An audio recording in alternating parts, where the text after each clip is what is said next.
रामू एक छोटा सा गरीब किसान था। उसके पास बस 2 बीघा जमीन, एक पुरानी कुदाल और मेहनत करने वाले हाथ थे। हर सुबह सूरज निकलने से पहले वो खेतों में चला जाता और देर शाम थका हारा घर लौटता। उसकी फसल ज्यादा नहीं होती थी, लेकिन जो भी होता उसमें वह संतोष ढूंढ लेता था। उसी गांव में एक अमीर दादी रहती थीं, शारदा दादी। उनके पास बड़े बड़े खेत, नौकर चाकर और पक्के मकान थे, लेकिन उनके चेहरे पर हमेशा चिंता की लकीरें रहती थीं। उन्हें डर लगा रहता कि कहीं कोई उन्हें धोखा न दे दे, उनकी संपत्ति कम न हो जाए। एक दिन भयंकर सूखा पड़ गया। गांव के तालाब सूख गए, खेतों में दरारें पड़ गईं। रामू की फसल आधी भी नहीं बची। घर में खाने के लिए मुश्किल से अनाज था, फिर भी वह रोज मुस्कुराकर खेत जाता। उसी समय शारदा दादी के खेतों में भी नुकसान हुआ। वे परेशान होकर गांव में घूम रही थीं कि तभी उन्होंने रामू को अपनी बची खुची सब्जियां पास के मंदिर में बांटते देखा। दादी हैरान रह गईं।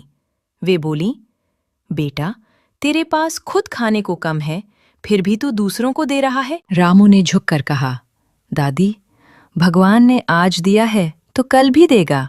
जो थोड़ा है वही बांट लें तो दिल हल्का रहता है। शारदा दादी के मन में कुछ हिल गया।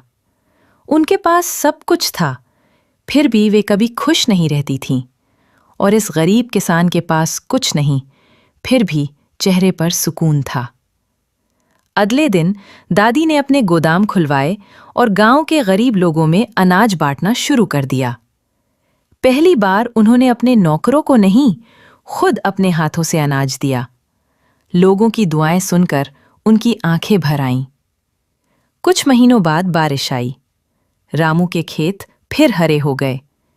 इस बार दादी ने उसकी मदद की, बीज दिलवाए, पानी का इंतजाम कराया।